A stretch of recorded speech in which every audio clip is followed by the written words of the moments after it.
যে শরীফ ওসমান হাদি হচ্ছে সত্যবাদিতা, ন্যায়পরায়ণতার একটা অন্তত প্রতীক, যে জুলাই আগস্টের পর সব মানুষ নিজ নিজ দলের হয়ে গেল। আর যখনই আপনি কোনো দল করবেন, ওই দলের স্বার্থের বাইরে গিয়ে আপনার মুখ খুলবে না, জিহ্বা আটকা, বন্ধ। আর যখনই আপনি গণতন্ত্রের রাজনীতির মধ্যে থাকবেন, তখন মিথ্যা আপনার রক্তের মধ্যে মিশে যাবে। কেন গণতন্ত্রের রাজনীতি এত নিকৃষ্ট, এত জঘন্য, যেখানে এক দল তো আর এক দলের বিরুদ্ধে বলবে, একই আসনে মনোনয়ন প্রার্থী একজন আর একজনের নামে মিথ্যা বলবে। তাহলে ওই যে মিথ্যার কালচারের মধ্যে লিয়াজু, লবিং, আসন ভাগাভাগি, উমুককে নয় আমাকে দাও, এই পুরো কালচারটার মধ্যে ঢুকে আছে টাকার লেনদেন, 2 নাম্বারি, ধোঁকা, লবিং, লিয়াজু, এই পুরো কালচারটার মধ্যে ঢুকে আছে মিথ্যা, ধোঁকা, দুর্নীতি। তাহলে এই একটা কালচারের মধ্যে দিয়ে যে বড় হবে, এই এমপি, এই মন্ত্রী, এই মিনিস্টার যদি প্রাইম মিনিস্টারও হয়, আপনাদের কাছে সে নেতা হতে পারে, আল্লাহর গায়েবের মূলনীতি অনুযায়ী ও গোলামের ঘরের গোলাম। তাহলে যত এমপি এই মিথ্যা, এই দুর্নীতির সাথে জড়িত, সে যদি প্রাইম মিনিস্টারও হয়, সে নেতা না গোলাম? একটু জোরে বলেন, নেতা না গোলাম? গোলাম। এটাই আল্লাহর মূলনীতি। এই মূলনীতির উপরেই আল্লাহ সুবহানাহু ওয়া তাআলা পৃথিবী প্রতিষ্ঠিত করেছেন। নেতা কখন? যখন সত্যবাদিতা, ন্যায়পরায়ণতার উপর দাঁড়িয়ে আছে। তাহলে ওসমান হাদি একমাত্র ব্যক্তি ছিল যে দলের লেজুড় বৃত্তি না করে, দলের লিয়াজু লবিংয়ের মধ্যে না গিয়ে, আসন ভাগাভাগির মিথ্যা, দুর্গন্ধযুক্ত, নিকৃষ্ট কালচারের মধ্যে না গিয়ে, যেটা সত্য ওইটাই মানুষের মুখের উপর স্ট্রেট ফরওয়ার্ড বলে দিত। আর এই রকম একজন মেরুদণ্ডওয়ালা, যার মেরুদণ্ড আছে, যে স্ট্রেট ফরওয়ার্ড সত্য এবং ন্যায় বলতে পারে জ্ঞানের সাথে, বুদ্ধিমত্তার সাথে, এটাই নেতা, এটাই নেতা তৈরি হওয়ার রাস্তা। আর এই রকম একজন মেরুদণ্ডওয়ালা, সত্যবাদী, ন্যায়পরায়ণ নেতা ওই রকম লাখো দুর্নীতিগ্রস্ত নির্বাচিত এমপির চেয়ে পাওয়ারফুল। এবং ওই পাশ্চাত্যের আর আমাদের পাশের দাদাবাবুরা, তারা পর্যন্ত ভয় পায় এই রকম নেতাকে। কেন? ওই যে দুর্নীতির মধ্যে দিয়ে যে নেতা উঠে এসেছে, ওকে টাকা দিয়ে কিনে নেওয়া যাবে। ভারতও ওকে কালকে টাকা দিয়ে কিনে নিতে পারবে, আমেরিকা ওকে কালকে টাকা দিয়ে কিনে নিতে পারবে। ওকে বলবে তোমার যত দুর্নীতি করার ইচ্ছা করো, টাকা পাচার করে নিয়ে আমার দেশে চলে আসো, আমি যা বলবো তাই শুনবা। তো ও যেহেতু এই দুর্নীতির প্র্যাকটিসের মধ্যেই বড় হয়েছে, তো কোনোদিন দেশের পক্ষে কাজ করবে না, অন্য দেশের গোলামি করবে, অন্য দেশের গোলামি করবে। তাহলে গোলামি থেকে বাঁচার জন্য একটা প্রজন্ম তৈরি করতে হবে আপনাদের, যে প্রজন্ম হবে সত্যবাদী, ন্যায়পরায়ণ, মিথ্যা এবং অন্যায়ের সংস্পর্শে যায়নি, মেরুদণ্ড বিক্রি করবে না টাকার কাছে। আপনি মাপবেন কেমনে যে আমি সত্যবাদী, ন্যায়পরায়ণ কিনা? আপনি নিজেকে জিজ্ঞেস করেন যে আপনি আপনার পিতার সম্পত্তিতে আপনার বোনকে ন্যায়ের সাথে সম্পদ দিয়েছেন কিনা? আপনার পিতা আপনার দাদার সম্পত্তিতে আপনার ফুফুকে ন্যায়ের সাথে সম্পদ দিয়েছে কিনা? যদি দেখেন হ্যাঁ, ন্যায়ের সাথে বন্টন হয়েছে, তাহলে আপনার মধ্যে নেতৃত্বের গুণ আছে, আল্লাহর দৃষ্টিতে আপনি নেতা হতে পারবেন। আরও বাকি গুণগুলো অর্জন করলে পূর্ণ নেতা হবেন, কিন্তু মোটামুটি এই গুণটা আছে। আর যদি দেখেন যে না, আপনি ন্যায়ের সাথে বন্টন করতে পারেননি, আপনি নিশ্চিত জেনে রাখেন, আপনি নিশ্চিত জেনে রাখেন, আজকে আপনি আপনার স্ত্রীর সাথে ন্যায় করতে পারেননি, আজকে আপনি আপনার বোনের সাথে ন্যায় করতে পারেননি, আজকে আপনি আপনার পিতা মাতার সাথে ন্যায় করতে পারেননি। ওয়াল্লাহি, আল্লাহর কসম করে বলছি, ওয়াল্লাহি আল্লাহর কসম করে বলছি, যে তার বোন তার ফুফুর সাথে ন্যায় করতে পারেনি, এই ব্যক্তিও যদি নির্বাচিত হয়ে ক্ষমতায় আসে, সেও গত 16 বছরের চেয়ে বড় দুর্নীতিবাজ হবে। তাহলে নেতা তখনই তৈরি হবে যখন ন্যায় এবং সত্যবাদিতা তার রক্তের মধ্যে থাকবে। আর মিথ্যা গোলামির কালচার। ইব্রাহিম আলাইহিস সালাতু ওয়াস সালামের 2 সন্তান, এক সন্তানের নাম ইসহাক, আর এক সন্তানের নাম ইসমাইল। ইসহাককে রেখে দিলেন জেরুজালেমে, আর ইসমাইলকে রেখে দিলেন মক্কায়। ইসমাইল থেকে না মোহাম্মদ পর্যন্ত এই দীর্ঘ সময়ে এই বানু ইসরাইলের সাথে কি হচ্ছে দেখেন, শর্টকাট।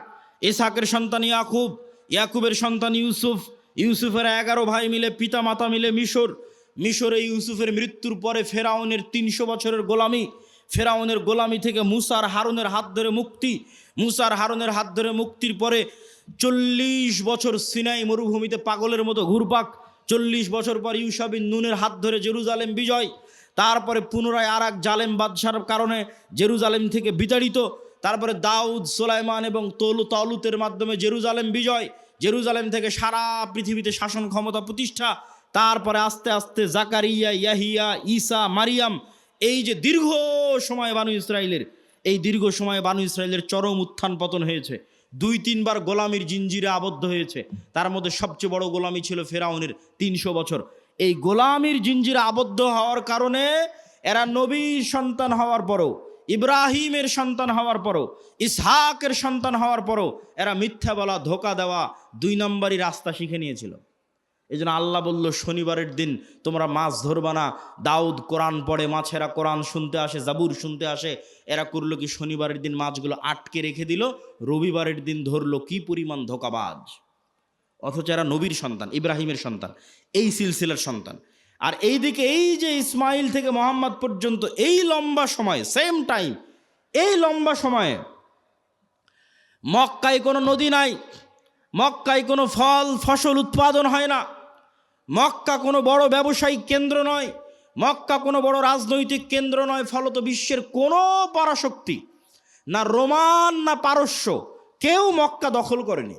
মক্কা দখল করে কেউ কোনোদিন ইসমাইলের সন্তানদের গোলাম বানায়নি।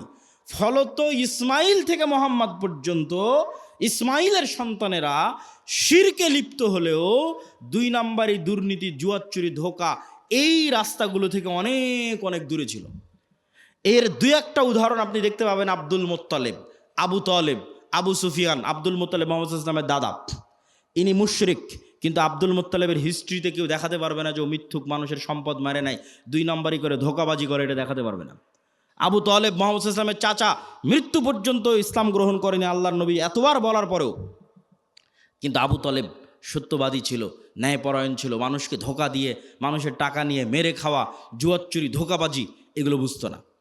এই জন্য আল্লাহর নবী বলে গেছে, আল আইম্মাতু মিন কুরাইশ। মক্কা বিজয়ের পর প্রায় সব কুরাইশ ইসলাম গ্রহণ করে নিয়েছিল। সব মক্কা বিজয়ের আগ পর্যন্ত তারা কাফের থাকতে পারে, আল্লাহ নবীর সাথে যুদ্ধ, মারামারি সব কিছু করেছে, কিন্তু মক্কা বিজয়ের পর প্রায় সব কুরাইশ ইসলাম গ্রহণ করে নিয়েছে। আল্লাহ নবী বলেন, আল আইম্মাতু মিন কুরাইশ, আমার উম্মতে যতদিন নেতা হবে, খলিফা হবে, কুরাইশ বংশ থেকে হবে, ইসমাইলের সন্তান থেকে হবে। আবু বকর কুরাইশ বংশের, ওমর কুরাইশ বংশের, ওসমান কুরাইশ বংশের, আলী কুরাইশ বংশের, সব ইব্রাহিমের সন্তান, ইসমাইলের সন্তান। সম্মানিত উপস্থিতি, কি বুঝালাম এটার থেকে? গোলামি মে বদল জাতি হে কওমো কা জমির। গোলামি করলে জাতির চরিত্র চেঞ্জ হয়ে যায়। আমরা যে 190 বছর ব্রিটিশের গোলামি করেছি এবং আমাদের স্বভাব চরিত্র চেঞ্জ হয়ে গেছে, তার একটা আলামত আমি নিজে ইউরোপ সফর করতে গিয়ে পেয়েছি। চাক্ষুষ একটা আলামত বলি। আমি মনে করতাম সারা পৃথিবী ইংরেজি ভাষা দিয়ে চলে। আমাকে যেহেতু কেউ কোনোদিন এই ভুলটা ভেঙে দেয়নি, আমি যেহেতু নিজে প্র্যাকটিক্যালি আমার এই ভুল ধরা পড়েছে, ফলত আমার রিয়েলাইজেশন অনেক গভীর। তো আমি মনে করতাম সারা পৃথিবী ইংরেজি দিয়ে চলে। ইংল্যান্ডেও থাকলাম প্রায় 1 বছর।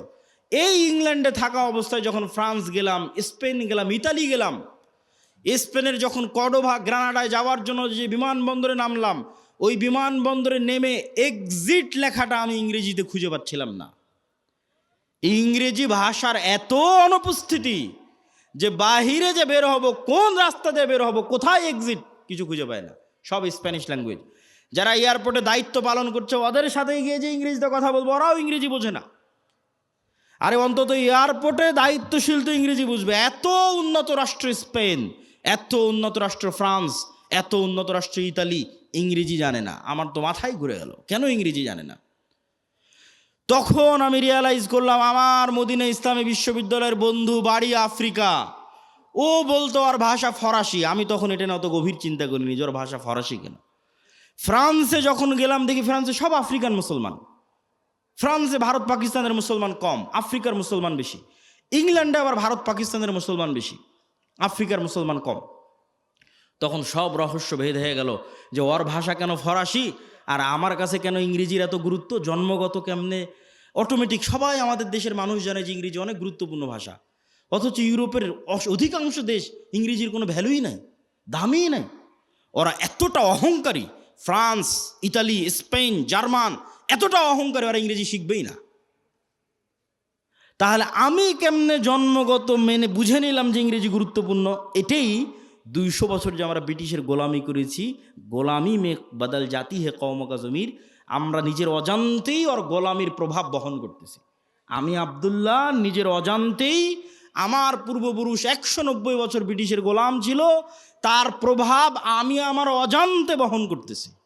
আর আমার ওই বন্ধু যে আফ্রিকায় বাড়ি, ও ওর অজান্তে ইউরোপীয় উপনিবেশের গোলামির চিহ্ন বহন করতেছে। ঠিক এই যে আপনি দেখতেছেন মুসলমানরা মারামারি কাটাকাটি, এই যে গণতন্ত্রের কালচার টিকিয়ে রাখা আছে, যেন এখানে আর সুদের কালচার টিকিয়ে রাখা আছে, যেন একটা মুসলমান নেতা সত্যবাদী ন্যায়পরায়ণ বের হয়ে আসতে না পারে, সব যেন মিথ্যুক আর দুর্নীতিবাজ বের হয়। এই জন্যই গণতন্ত্র দিয়ে রাখা আছে, এই জন্যই সুদী ব্যবস্থা দিয়ে রাখা আছে। কেননা এই কালচারের মধ্যে থাকলেও মিথ্যুক দুর্নীতিবাজ হবে। আর 190 বছর ব্রিটিশের গোলামিতে ওটাই শিখেছে। কেননা গোলাম তো একটা রুটির জন্য মারামারি করে, গোলাম একটা রুটির জন্য আরেকজনকে হত্যা করে দিতে পারে। তাহলে এই যে গোলামির কালচার, এই গোলামির কালচার যতক্ষণ আপনি না ভাঙবেন, যেটা আমরা বহন করছি আমাদের অজান্তে ব্রিটিশদের গোলামির কারণে, যেমনটা বানু ইসরাইলরা ফেরাউনের গোলামি থেকে শিখেছিল, এই কালচার আমাদের ভাঙতে হবে। এই কালচার যতক্ষণ না ভাঙতে পারবেন, নেতা হতে পারবেন না। সত্যবাদী ন্যায়পরায়ণ হন, ইসমান হাদির মতো অটোমেটিক নেতা হয়ে যাবেন। আর এই গণতন্ত্রের কালচারে এইরকম সত্যবাদী ন্যায়পরায়ণ নেতা সহ্য করার মতো ক্ষমতা এই আধিপত্যবাদী দখলদারি শক্তির নাই, ফলত গুলি করে উড়িয়ে দিবে। সম্মানিত উপস্থিতি, পয়েন্ট নাম্বার 3, আমাদের 1 নাম্বার পয়েন্ট ছিল অর্থনৈতিক মুক্তি লাগবে গোলামি থেকে মুক্তির জন্য। 2 নাম্বার পয়েন্ট ছিল সত্যবাদী ন্যায়পরায়ণ হতে হবে। পয়েন্ট নাম্বার 3, ইমান বিল গায়েব এবং গায়েবী মদদ। একটা মূলনীতি আজকে এখান থেকে মুখস্থ করে যান: আল্লাহর আসমানি সাহায্য ছাড়া ইসলাম এবং মুসলমানদের বিজয় অসম্ভব, ফুল স্টপ। দুনিয়াবি শক্তি দিয়ে ইসলাম এবং মুসলমানদের বিজয় অতীতে কোনোদিন হয়নি, ভবিষ্যতে কোনোদিন হবে না, ফুল স্টপ। নবীদের হয়নি, আমার আপনার হবে না। মুসা দুনিয়ার শক্তি দিয়ে বিজয় লাভ করেনি, ইউশা বিন নুন দুনিয়ার শক্তি দিয়ে বিজয় লাভ করেনি, দাউদ সুলাইমান দুনিয়ার শক্তি দিয়ে বিজয় লাভ করেনি। মুহাম্মদ সাল্লাল্লাহু আলাইহি সাল্লাম বদরে, উহুদে, খন্দকে, বদরে মক্কার কাফের মুশরিক 1000, মুহাম্মদ সাল্লাল্লাহু আলাইহি সাল্লাম 300, উহুদে মক্কার কাফের মুশরিক 2000, মুহাম্মদ সাল্লাল্লাহু আলাইহি সাল্লাম 700, খন্দকে মুহাম্মদ সাল্লাল্লাহু আলাইহি সাল্লাম 700 থেকে 1000। আর মক্কার কাফের মুশরিক শুধু নয়, সারা আরবের কাফের মুশরিক একত্রিত হয়েছে 10,000।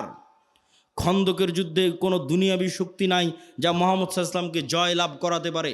এত অসম যুদ্ধ পৃথিবীতে হয় না, কিন্তু এই প্রত্যেকটা যুদ্ধে মুহাম্মদ সাল্লাল্লাহু আলাইহি সাল্লাম জয় লাভ করেছে দুনিয়াবী শক্তি না কার সাহায্যে? যুদ্ধে সাহাবীরা মনে করেছিল যে আজকে আমরা দুনিয়ার শক্তি দিয়ে জিতবো। ওই যুদ্ধের নাম হুনাইন। মক্কা বিজয়ের পরে এই যুদ্ধ হয়েছিল। মক্কা বিজয় যখন সব মুসলমান হয়ে গেছে, 12,000 সাহাবী হুনাইনের যুদ্ধে, আল্লাহর নবী নিজে চোখে কোনোদিন দেখেইনি, তার পিছে 12,000 মানুষ দাঁড়িয়ে আছে। সাহাবীরা কোনোদিন দেখেনি 12,000-এর জামাত। 300 জন নিয়ে যুদ্ধ করেছে, 700 নিয়ে যুদ্ধ করেছে, 1000 নিয়ে যুদ্ধ করেছে, আজকে হুনাইনে 12,000। তখন সবার আল্লাহর উপর, মুহাম্মদ সাল্লাল্লাহু আলাইহি ওয়াসাল্লাম বাদ দিয়ে অধিকাংশ সাহাবীর আল্লাহর উপর ভরসা কমে নিজেদের উপর ভরসা চলে এসেছে।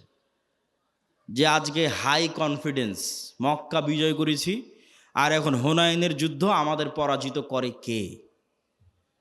আর হুনাইনের যুদ্ধ শুরু হওয়ার আধা ঘন্টা পার হয়নি, 1 ঘন্টা পার হয়নি, সব দৌড়ে দৌড়ে পালাচ্ছে। তাহলে নবীর জীবদ্দশায় দুনিয়ার শক্তিশালী হওয়ার পরেও বিজয় হচ্ছে না পরাজয় হচ্ছে? একটু জোরে বলেন তো, জয় হচ্ছে না পরাজয় হচ্ছে? নবীর জীবদ্দশায় দুনিয়ার শক্তিতে বিজয় হচ্ছে না। কার সাহায্য লাগে বিজয়ের জন্য? আল্লাহর সাহায্য লাগে। এই আল্লাহর সাহায্য পাওয়ার সিক্রেট যতদিন না জানবেন, আর এই সিক্রেট যতদিন বাস্তবে প্রয়োগ না করবেন, ততদিন দুনিয়ার রাস্তা দিয়ে আপনি যতই চেষ্টা করেন আপনার বিজয় হবে না। এটা নিশ্চিত জেনে রাখেন। আপনার ভরসা দুনিয়ার ওপর দেখেই তো আপনি চেষ্টা করতেছেন যে হ্যাঁ, মন্দিরগুলো পাহারা দিয়ে যদি ভোট পাওয়া যায়। মন্দির পাহারা কেন? আপনি যদি প্রত্যেকটা হিন্দুকে একটা করে মন্দির বানিয়ে দেন, দিয়ে যদি মনে করেন দুনিয়ার শক্তি দিয়ে ইসলামকে বিজয় করবেন, আপনার ব্যক্তি স্বার্থ আদায় হতে পারে। দুনিয়ার শক্তি দিয়ে ইসলাম বিজয় হয় না, হয়নি, কিয়ামত পর্যন্ত হবে না। তাহলে ইসলাম বিজয় হবে কোনটা? যেটাতে আল্লাহর সাহায্য আসবে। আল্লাহর সাহায্য পাওয়ার শর্ত পূরণ করেন, ইসলাম বিজয় হবে। আর আল্লাহর শর্ত পাওয়ার সাহায্য পূরণ করবেন না, আল্লাহর ঠেকা পড়েছে, আপনাকে দিয়ে ইসলামকে বিজয় করতে হবে। আল্লাহ বলেছে ইউরিদুনা লিউতফিউ নূরাল্লাহ ওয়াল্লাহু মুতিম্মু নূরিহি ওয়ালাউ কারিহাল কাফিরুন। ইসলাম আল্লাহর নূর, আর এই নূর সারা পৃথিবীতে বিজয়ী হবে, এটা আল্লাহর ওয়াদা। বলেন আল্লাহু আকবার। হুয়াল্লাযী আরসালা রাসূলাহু বিল হুদা ওয়া দীনিল হক লিইয়ুযহিরাহু আলাদ দীনি কুল্লি। আমি এই দিন মুহাম্মাদের উপর অবতীর্ণ করেছি, এই দিন সারা পৃথিবীতে বিজয়ী হবে। বলেন আল্লাহু আকবার। এটা আল্লাহর ওয়াদা। তো আল্লাহ ইসলামের বিজয়ের জন্য আমার আপনার মুখাপেক্ষী নয়, কিন্তু আমি আপনি যদি শর্ত পূরণ না করি বিজয় হবে না। শর্ত পূরণের 1 নম্বর শর্ত ঈমান বিল গায়বে ইয়াকিন লাগবে। শর্ত পূরণের 2 নম্বর শর্ত সৎ আমল লাগবে। শর্ত পূরণের 3 নম্বর শর্ত শিক্ষা এবং জ্ঞানে এগিয়ে যেতে হবে। ঈমান বিল গায়বের উপর বিস্তারিত আলোচনা বহু বক্তব্যে করেছি। আজকে যা আলোচনা করছি সব আল্লাহর পথে যাত্রা এই বইয়ের মধ্যে আছে। ঈমান বিল গায়বের বিস্তারিত আলোচনা ওই আল্লাহর পথে যাত্রা বইয়ের মধ্যে আছে। প্রত্যেক মসজিদে, প্রত্যেক স্কুল কলেজ ইউনিভার্সিটিতে এই বইয়ের উপর পাঠচক্র হওয়া উচিত। 2 পৃষ্ঠা করে, 1 পৃষ্ঠা করে প্রত্যেক মসজিদে প্রতি সপ্তাহে অন্তত একদিন সবাই মিলে 2 পৃষ্ঠা পড়ে বোঝার চেষ্টা করবেন কি বলা আছে এই বইয়ের মধ্যে। এই বই থেকে আমাদের আল্লাহর পথে যাত্রা তথা আল্লাহর সাথে সম্পর্ক ঈমান বিল গায়বের যাত্রাটা শুরু হবে। 2 নম্বর শর্ত কি পূরণ করতে হবে? সৎ আমল।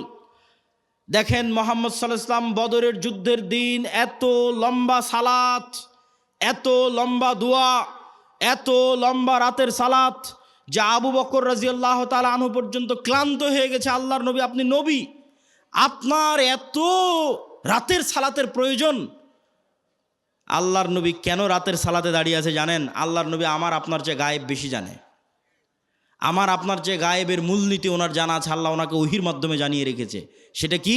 সেটা হচ্ছে তুমি বদরের যুদ্ধে তোমার শক্তি দিয়ে জিততে পারবে না। মুহাম্মদ, তোমার শক্তি দিয়ে বদরে বিজয় হবে না। বদরে বিজয় হবে কার সাহায্যে? আল্লাহর সাহায্যে। আর আল্লাহর সাহায্য পাওয়ার সিক্রেট হচ্ছে রাতের সালাত। তুমি আল্লাহর সাহায্য পেতে চাও, যত বড় নবী হও রাতের সালাতে দাঁড়াতে হবে। ফাতাহাজ্জাত বিহি নাফিলাতাল লাক আসা ইয়াবআসাকা রাব্বুকা মাকামাম মাহমুদা। তুমি সর্বশ্রেষ্ঠ নবী হওয়ার পরেও আল্লাহর সাহায্য আসমান থেকে দুনিয়াতে আনার জন্য শ্রেষ্ঠতম নবী হওয়ার পরেও তোমাকে রাতের সালাতে ঘন্টার পর ঘন্টা দাঁড়িয়ে থাকতে হবে।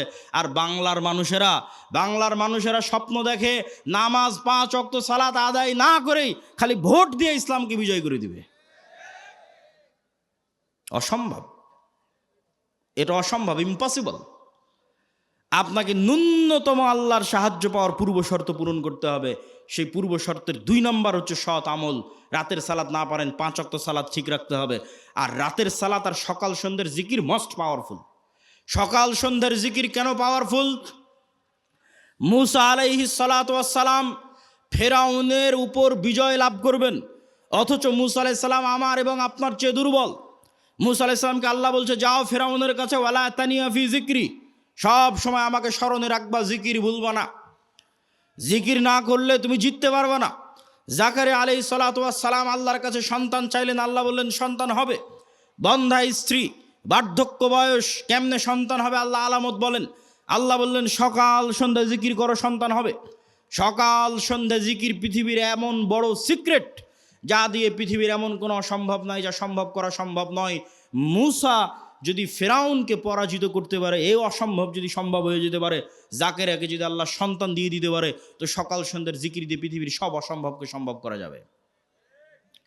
কেন? আপনার এই ইয়াকিন থাকতে হবে, ইউসাব্বিহু লিল্লাহি মা ফিস সামাওয়াতি ওয়া মা ফিল আরজ, আসমান জমিন এবং তার মধ্যে যা কিছু আছে, জীব জন্তু, জড়বস্তু, জড় পদার্থ, কীট পতঙ্গ, এই টিস্যু, এই বই, মাইক, মোবাইল, এই কাঠের ডায়াস, এই ক্যামেরা, যা দেখতে পাচ্ছি, এরা এখনো 24 ঘন্টা আল্লাহর তাসবিহ পাঠ করতেছে। বলেন আল্লাহু আকবার।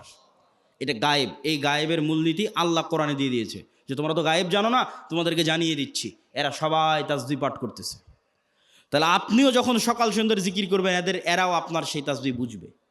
সুলাইমান আলাইহিস সালামেরটা বুঝতো, সুলাইমান আলাইহিস সালাম ওদেরটাও বুঝতো। এরা পরস্পর পরস্পর, আমি যদি সুবহানাল্লাহ বিহামদিহি সুবহানাল্লাহিল আজিম বলি, এগুলো সব কিয়ামতের মাঠে সাক্ষী দিবে। এরা শুনছে, কিয়ামতের মাঠে সাক্ষী দিবে। বলেন আল্লাহু আকবার। মুয়াজ্জিনের আজান যত দূর পর্যন্ত যাবে, এই প্রত্যেকটা জীবজন্তু, কীট পতঙ্গ, জড়বস্তু, জড় পদার্থ এরা শুনে, এরা নিজেরা তাসবিহ পড়ে, এরা মানুষের তাসবিহ শুনে। মুয়াজ্জিনের আজান যত দূর পর্যন্ত যাবে, পৃথিবীর প্রত্যেকটা ধূলিকণা বালিকণা কিয়ামতের মাঠে ওই মুয়াজ্জিনের পক্ষে সাক্ষ্য দিবে। বলেন আল্লাহু আকবার। এই জন্য জিকির মোস্ট পাওয়ারফুল, সবচেয়ে পাওয়ারফুল। আল্লাহ আসমান জমিন সৃষ্টি করেছেন আওয়াজ দিয়ে, আল্লাহ আসমান জমিন ধ্বংস করবেন আওয়াজ দিয়ে। পৃথিবীর প্রত্যেক জীবজন্তু, জড়বস্তু, জড়পদার্থ সবসময় আওয়াজ বের করতেছে, আল্লাহর তাসবিহ পাঠে আওয়াজ বের করতেছে। সব ফেরেশতা সবসময় আল্লাহর তাসবিহ পাঠে আওয়াজ বের করতেছে। আওয়াজ সবচেয়ে মোস্ট পাওয়ারফুল। এই জন্য মুসলমানদের মোজেজা মুসা আলাইহিস সালাতু ওয়াস সালাম, মুহাম্মদ সাল্লাল্লাহু আলাইহি ওয়াসাল্লামের মোজেজা মুসা আলাইহিস সালামের লাঠির চেয়ে, ঈসা আলাইহিস সালামের মৃত্যুকে জীবিত করার চেয়ে বেশি পাওয়ারফুল। কেন? মুহাম্মদ সাল্লাল্লাহু আলাইহি ওয়াসাল্লামের মোজেজা কোরআন, সরাসরি আল্লাহর আওয়াজ। বলেন আল্লাহু আকবার। কোরআন পড়ে কে, বুঝে কে, জানে কে, শিখে কে? কোরআনের মধ্যেই মুসলমানদের মুক্তির রাস্তা আছে, গোলামি থেকে মুক্তির রাস্তা আছে। সম্মানিত উপস্থিতি, আমরা বক্তব্য দীর্ঘায়িত করব না, রাত গভীর করার পূর্বেই বক্তব্য শেষ করে দিব। তাহলে আমরা আমাদের পূর্ব শর্ত, যা গায়েবী মদদ পাবো, 1 নম্বর শর্ত ঈমান বিল গায়েবি ইয়াকিন থাকতে হবে। 2 নম্বর শর্ত সৎ আমল থাকতে হবে। সৎ আমলের 2টা আমল খুব পাওয়ারফুল, একটা রাতের সালাত, একটা সকাল সন্ধ্যের জিকির। সব অসম্ভবকে সম্ভব করা সম্ভব এই 2টা দিয়ে। 3 নম্বর হচ্ছে শিক্ষা এবং জ্ঞান। আল্লাহ পৃথিবী যেই মূলনীতির উপর তৈরি করেছে, এই মূলনীতি আল্লাহ ভাঙে না, খুব কম সময় ভাঙে। আগুনের মধ্যে যদি সবচেয়ে বড় পরহেজগার মানুষকে নিক্ষেপ করা হয়, আগুন জ্বালিয়ে দিবে। এইভাবে আগুনকে ডেভেলপ করা আছে। ইব্রাহিমের ক্ষেত্রে আল্লাহ রুল ব্রেক করেছে, সবার ক্ষেত্রে করবে না। ওই যে সূরা বুরুজের দেখেন, পুরো একটা জাতিকে আগুনে নিক্ষেপ করে দেওয়া হয়েছে, সবাইকে আগুন পুড়িয়ে দিয়েছে। সূরা বুরুজের ঘটনা, পুরো একটা জাতিকে ইমানের কারণে আগুনে নিক্ষেপ করা হয়েছে, সবাই আগুনে জ্বলে গেছে, পুড়ে গেছে, কিন্তু ইমান ত্যাগ করেনি। তাহলে এই যে মূলনীতির উপর আল্লাহ পৃথিবী সাজিয়েছে, এটা আল্লাহ সাধারণত ভাঙে না। আপনি মোবাইল যে ফাংশন ব্যবহার করবেন, ওই ফাংশন ইহুদিও ব্যবহার করলে একই সার্ভিস পাবে, মুসলমান ব্যবহার করলে একই সার্ভিস পাবে। তাহলে পৃথিবীর ফাংশন হচ্ছে, পৃথিবীকে এইভাবে ফাংশন করা আছে যে জ্ঞান অর্জন করবে ও নেতা হবে, যে জ্ঞান অর্জন করবে ও কী হবে? নেতা হওয়ার শর্ত কি বলেন তো, একটু জোরে বলেন তো, কি অর্জন করা? জ্ঞান অর্জন করা। দলিল, আল্লাহ নিজেই সবার চেয়ে বড় জ্ঞানী। দলিল, আদম আলাইহিস সালাম ফেরেশতা জিনের চেয়ে জ্ঞানী। দলিল, আল্লাহ তালুতকে নেতা বানিয়েছে শুধু জ্ঞানের কারণে। আর কত অসংখ্য দলিল নেবেন, তার হিসাব নাই। আজকে ইহুদি এবং খ্রিস্টানেরা পড়াশোনা, জ্ঞান, গরিমা, গবেষণা নিয়ে ব্যস্ত, আর মুসলমানের সন্তানেরা জুয়া, ফেসবুক, টুইটার, টিকটক, বিড়ি, সিগারেট, নেশা, আইপিএল, বিশ্বকাপ, ফুটবল, গণতন্ত্রের রাজনীতি, চাঁদাবাজি, যত সময় নষ্টের রাস্তা আছে, এই সময় নষ্টের রাস্তায় ব্যস্ত। আপনি বলেন নেতাকে আর গোলামকে? ঢাকা বিশ্ববিদ্যালয়ে বড় স্ক্রিন লাগিয়ে যারা খেলা দেখে সময় নষ্ট করতেছে, ওরা গোলাম? না অক্সফোর্ড ক্যামব্রিজে যারা পড়াশোনা জ্ঞান অর্জন করছে, ওরা গোলাম?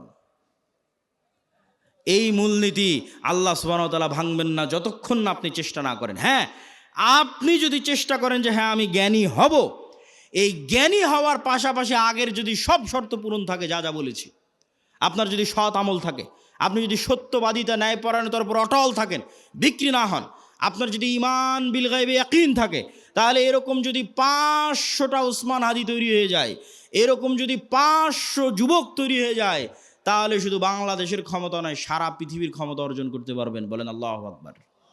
কোরআনের মধ্যে শুধু বাংলাদেশের ক্ষমতা অর্জনের রাস্তা দেওয়া নাই, সারা পৃথিবীর ক্ষমতা অর্জনের রাস্তা দেওয়া আছে। আল্লাহ সুবহানাহু ওয়া তাআলা আমাদেরকে কবুল করুক। বলেন আল্লাহুম্মা আমিন।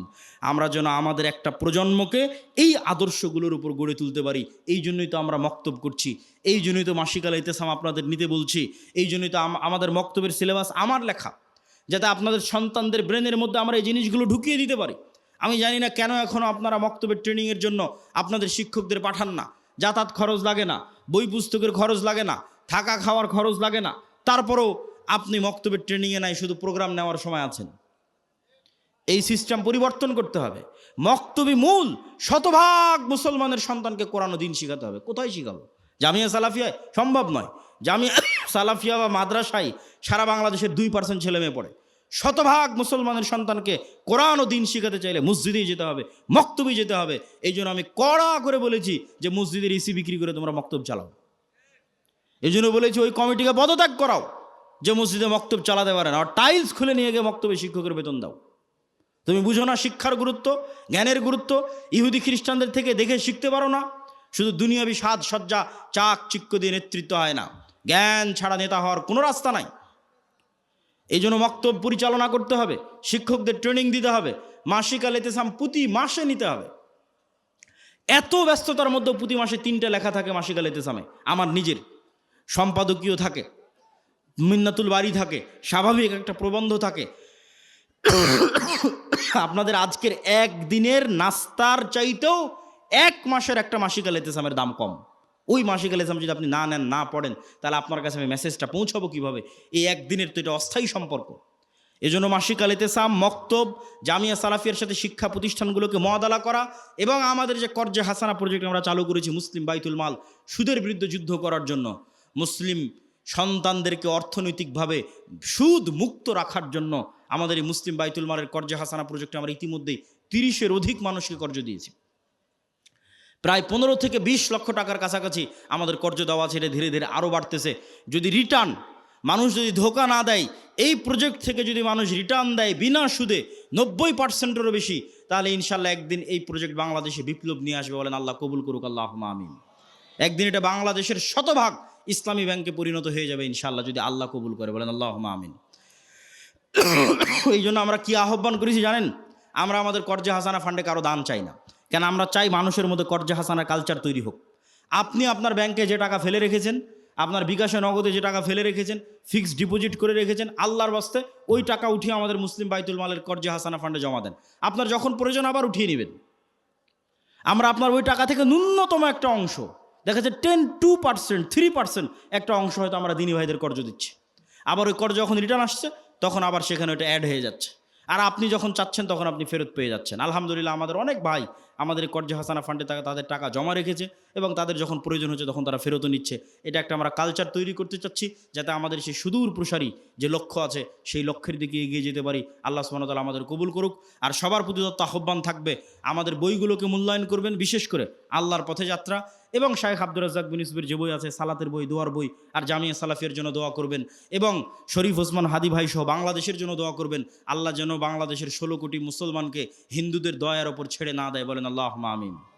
আল্লাহ যেন বাংলাদেশের 16 কোটি মুসলমানের রহম করে, দয়া করে, আমাদের এই স্বাধীন সার্বভৌম ভূখণ্ডের স্বাধীনতা এবং সার্বভৌমত্ব যেন হেফাজত করে। আল্লাহুম্মা আমিন। ওয়া আখিরু দাওয়ানা আনিল হামদুলিল্লাহি রাব্বিল আলামিন। আসসালামু আলাইকুম ওয়া রাহমাতুল্লাহি ওয়া বারাকাতুহু। সবাই বৈঠক শেষের দোয়া পড়ি, কেননা আমার ধারণা আর তো কিছু বলার নাই। সবাই বলেন সুবহানাকা আল্লাহুম্মা ওয়া বিহামদিকা আশহাদু আল্লা ইলাহা ইল্লা আনতা আস্তাগফিরুকা ওয়া আতুবু ইলাইক। আপনারা অনেক কষ্ট করে এখানে উপস্থিত